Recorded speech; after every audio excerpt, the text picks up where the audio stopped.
ನಮಸ್ಕಾರ. ನೀವು ನೋಡ್ತಾ ಇದ್ದೀರಾ ನ್ಯೂಸ್ 18 ಡಿಜಿಟಲ್ ಕಾಂಟೆಂಟ್. ನಾನು ನವಿತಾ ಜೈನ್. ಇವತ್ತಿನ ಡಿಜಿಟಲ್ ಕಾಂಟೆಂಟ್ ಅಲ್ಲಿ ಈಗಾಗಲೇ ತಮಿಳುನಾಡಿನ ಕರೂರಲ್ಲಿ ನಡೆದಂತಹ ಕಾಲ್ತುಳಿತ ಪ್ರಕರಣ ಜೊತೆಗೆ ಈ ಹಿಂದೆ ನಡೆದಂತಹ ಕಾಲ್ತುಳಿತ ಪ್ರಕರಣಗಳು, ಈಗ ವಿಜಯ್ ಈ ಹಿಂದೆ ಯಾವ ರೀತಿ ಆಗಿದ್ರು, ರಾಜಕೀಯ ಪಕ್ಷವನ್ನ ಹೇಗೆ ಕಟ್ಟಿದ್ರು, ಅದರ ಸ್ಥಿತಿಗತಿಗಳಿಗೇನು, ಇವೆಲ್ಲದರ ಬಗ್ಗೆ ಡೀಟೇಲ್ ಅನ್ನ ಕೊಡ್ತಾ ಹೋಗ್ತೀನಿ.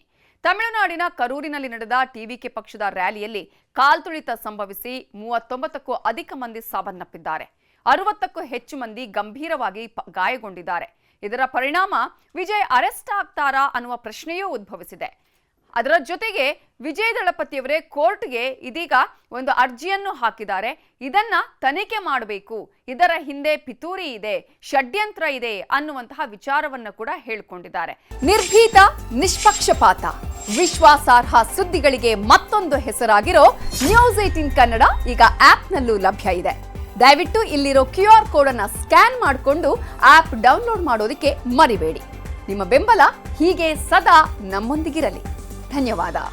ಹಾಗಾಗಿ ಈ ಪ್ರಕರಣ ಯಾವೆಲ್ಲ ಪರಿಣಾಮಗಳನ್ನ ಉಂಟು ಮಾಡಬಹುದು, ವಿಜಯ್ ದಳಪತಿಯವರ ಕರಿಯರ್ ಏನಾಗಬಹುದು ಅನ್ನೋದರ ಜೊತೆಗೇನೆ ಈ ಪ್ರಕರಣದ ಹಿಂದೆ ಇರೋರು ಯಾರು ಅನ್ನುವಂತಹ ಒಂದಷ್ಟು ಪ್ರಶ್ನೆಗಳು, ಅನುಮಾನಗಳು ಕೂಡ ಇದೆ. ಆದ್ರೆ ವಿಜಯ್ ದಳಪತಿ ತಾನು ರಾಜಕೀಯ ಪ್ರವೇಶ ಮಾಡೋದಕ್ಕಿಂತ ಮುಂಚೆ ಏನಾಗಿದ್ರು, ರಾಜಕೀಯ ಪ್ರವೇಶ ಮಾಡಬೇಕು ಅಂತ ಯಾಕೆ ಅಂದ್ಕೊಂಡ್ರು, ಅವರ ಹಿನ್ನೆಲೆ ಏನು ಅನ್ನೋದ್ರ ಬಗ್ಗೆ ನಾವು ಮಾಹಿತಿಯನ್ನ ನೋಡ್ತಾ ಹೋಗೋದಾದ್ರೆ, ವಿಜಯ್ ದಳಪತಿ ಕಾಲಿವುಡ್ ಚಿತ್ರರಂಗದ ಜನಪ್ರಿಯ ನಟ. ಜೂನ್ 22, 1974ರಂದು ಜೋಸೆಫ್ ವಿಜಯ್ ಚಂದ್ರಶೇಖರ್ ಆಗಿ ವಿಜಯ್ ದಳಪತಿ ಜನಿಸ್ತಾರೆ.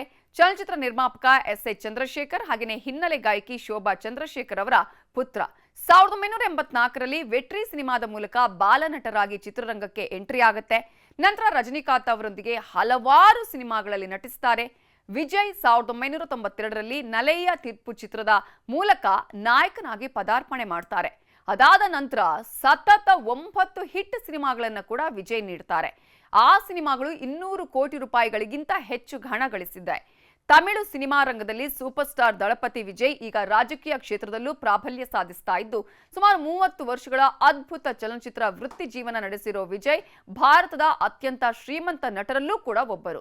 ಆದ್ರೆ ಇದೀಗ ಸಿನಿಮಾ ರಂಗವನ್ನ ಬಿಟ್ಟು ರಾಜಕೀಯಕ್ಕೆ ಪ್ರವೇಶವನ್ನ ಮಾಡಿರುವಂತಹ ವಿಜಯ್ ದಳಪತಿ ಅವರ ಕರಿಯರ್ ಅಲ್ಲೇ ಈ ಒಂದು ರಾಜಕೀಯ ಎಂಟ್ರಿಯ ಸಂದರ್ಭದಲ್ಲೇ ದೊಡ್ಡ ಮಟ್ಟದ ಕಪ್ಪು ಚುಕ್ಕೆ ಆಗಿದೆ ಈ ಒಂದು ಘಟನೆ ಅನ್ನುವ ಮಾತುಗಳು ಕೇಳಿ ಬರ್ತಾ ಇದೆ. ಇನ್ನು ಜನನಾಯಕನ್ ವಿಜಯ್ ಅವರ ಕೊನೆಯ ಸಿನಿಮಾ ಇದಾಗಿದ್ದು, ಆ ನಂತರ ಅವರು ಯಾವುದೇ ಸಿನಿಮಾ ಮಾಡೋದಿಲ್ಲ ಅನ್ನೋದನ್ನ ಕೂಡ ಅವರು ಹೇಳ್ಕೊಂಡಿದ್ದಾರೆ. ಕಾರಣ ರಾಜಕೀಯದ ಮೇಲೆ ಸಂಪೂರ್ಣವಾಗಿ ಗಮನ ಹರಿಸುವುದಕ್ಕೆ ನಟನೆಯಿಂದ ನಿವೃತ್ತಿಯನ್ನು ಕೂಡ ಘೋಷಣೆ ಮಾಡಿದ್ದಾರೆ. ಫೆಬ್ರವರಿ 2, 2024ರಂದು ವಿಜಯ್ ತಮ್ಮ ರಾಜಕೀಯ ಪಕ್ಷವಾದ ತಮಿಳಗ ವೆಟ್ರಿ ಕಳಗಂ ಅಂದ್ರೆ ಟಿವಿಕೆಯನ್ನ ಪ್ರಾರಂಭ ಮಾಡ್ತಾರೆ. ಚಿತ್ರರಂಗವನ್ನ ತ್ಯಜಿಸುವ ನಿರ್ಧಾರವನ್ನು ಆ ಸಂದರ್ಭದಲ್ಲಿ ಅವರು ಘೋಷಣೆ ಮಾಡೋದು, ಈ ಮೂಲಕ ರಾಜಕೀಯದಲ್ಲಿ ಒಂದು ಭದ್ರ ಬುನಾದಿಯನ್ನ ಹಾಕಬೇಕು, ತಮಿಳುನಾಡಿನ ಜನರಿಗೆ ತಮ್ಮ ಋಣವನ್ನ ತೀರಿಸಬೇಕು ಅನ್ನುವಂತಹ ಇಚ್ಛೆಯನ್ನ ವ್ಯಕ್ತಪಡಿಸುತ್ತಾರೆ. ಇಂತಹ ಸಂದರ್ಭದಲ್ಲಿ ವಿಜಯ್ ಅವತ್ತಿನಿಂದಲೂ ಕೂಡ ಅನೇಕ ರ್ಯಾಲಿಗಳನ್ನ ಮಾಡಿಕೊಂಡಿದ್ದಾರೆ, ಅನೇಕ ಸಮಾವೇಶಗಳನ್ನ ಮಾಡಿದ್ದಾರೆ. ಅವರು ಮಾಡಿರುವಂತಹ ರ್ಯಾಲಿ ಜನಸಮೂಹವನ್ನೇ ಸಾಕಷ್ಟು ಸೆಳೆದಿದ್ದೂ ಇದೆ.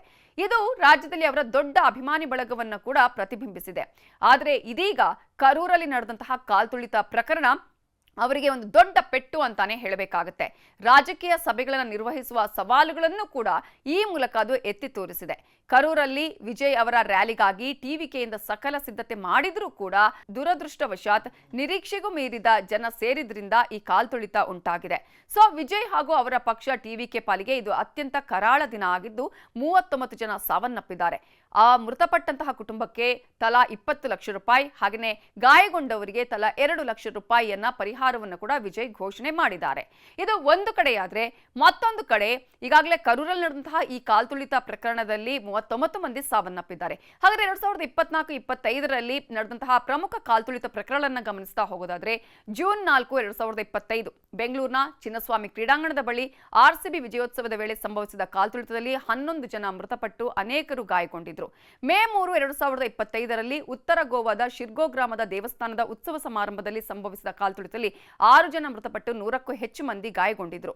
ಫೆಬ್ರವರಿ 15, 2025ರಂದು ಪ್ರಯಾಗ್ರಾಜ್ ಕುಂಭಮೇಳಕ್ಕೆ ಹೋಗೋದಕ್ಕೆ ದೆಹಲಿ ರೈಲು ನಿಲ್ದಾಣದಲ್ಲಿ ಪ್ರಯಾಣಿಕರು ಅಪಾರ ಸಂಖ್ಯೆಯಲ್ಲಿ ಸೇರಿದ್ದ ವೇಳೆ ಉಂಟಾದಂತಹ ಕಾಲ್ತುಳಿತದಲ್ಲಿ ಮಹಿಳೆ ಮಗು ಸೇರಿ 18 ಮಂದಿ ಸಾವನ್ನಪ್ಪಿದ್ರು.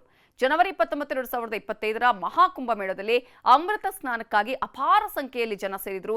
ಈ ಒಂದು ಭಕ್ತರು ಸೇರಿದ ವೇಳೆ ಕಾಲ್ತುಳಿತ ಕಾಲ್ತುಳಿತದಲ್ಲಿ 30 ಜನ ಮೃತಪಟ್ಟು 60ಕ್ಕೂ ಹೆಚ್ಚು ಮಂದಿ ಗಂಭೀರವಾಗಿ ಗಾಯಗೊಂಡಿದ್ರು. ಇನ್ನು ಜನವರಿ 8, 2025ರಲ್ಲಿ ತಿರುಮಲ ಬೆಟ್ಟದ ವೆಂಕಟೇಶ್ವರ ಸ್ವಾಮಿ ದೇವಸ್ಥಾನದಲ್ಲಿ ವೈಕುಂಠ ದ್ವಾರ ದರ್ಶನದ ಟಿಕೆಟ್ಗಾಗಿ ಉಂಟಾದ ನೂಕುನುಗ್ಗಲಿನಲ್ಲಿ 6 ಮಂದಿ ಮೃತಪಟ್ಟು 12ಕ್ಕೂ ಹೆಚ್ಚು ಮಂದಿ ಗಾಯಗೊಂಡಿದ್ರು. ಅಷ್ಟು ಮಾತ್ರ ಅಲ್ಲ, ಕಳೆದ ವರ್ಷ ಅಂದ್ರೆ ಡಿಸೆಂಬರ್ 4, 2024ರಂದು ಅಲ್ಲು ಅರ್ಜುನ್ ನಟನೆಯ ಪುಷ್ಪ 2 ಚಿತ್ರದ ವೀಕ್ಷಣೆಗಾಗಿ ಹೈದರಾಬಾದ್ನ ಸಂಧ್ಯಾ ಥಿಯೇಟರ್ ಬಳಿ ಉಂಟಾದ ಕಾಲ್ತುಳಿತದಲ್ಲಿ 35 ವರ್ಷದ ಮಹಿಳೆ ಮೃತಪಟ್ಟು ಬಾಲಕನೊಬ್ಬ ಗಾಯಗೊಂಡಿದ್ದ. ಹೀಗೆ ಅನೇಕ ಕಾಲ್ತುಳಿತ ಪ್ರಕರಣಗಳು ಸಂಭವಿಸ್ತಾ ಇರುವುದು. ಇಂತಹ ಒಂದು ಸಮಾವೇಶಗಳು ಆಗುವಂತಹ ಸಂದರ್ಭದಲ್ಲಿ ಜನ ಆದಷ್ಟು ಎಚ್ಚರಿಕೆಯಿಂದ ಇರಬೇಕು ಅಂತ ಹೇಳ್ತಾ ಈ ಹೊತ್ತಿನ ನ್ಯೂಸ್ 18 ಡಿಜಿಟಲ್ ಕಾಂಟೆಂಟ್ ಅನ್ನು ಮುಗಿಸ್ತಾ ಇದ್ದೀನಿ. Thank you. ನಿರ್ಭೀತ, ನಿಷ್ಪಕ್ಷಪಾತ, ವಿಶ್ವಾಸಾರ್ಹ ಸುದ್ದಿಗಳಿಗೆ ಮತ್ತೊಂದು ಹೆಸರಾಗಿರೋ ನ್ಯೂಸ್ 18 ಕನ್ನಡ ಈಗ ಆಪ್ನಲ್ಲೂ ಲಭ್ಯ ಇದೆ. ದಯವಿಟ್ಟು ಇಲ್ಲಿರೋ QR ಕೋಡ್ ಅನ್ನು ಸ್ಕ್ಯಾನ್ ಮಾಡಿಕೊಂಡು ಆಪ್ ಡೌನ್ಲೋಡ್ ಮಾಡೋದಕ್ಕೆ ಮರಿಬೇಡಿ. ನಿಮ್ಮ ಬೆಂಬಲ ಹೀಗೆ ಸದಾ ನಮ್ಮೊಂದಿಗಿರಲಿ. ಧನ್ಯವಾದ.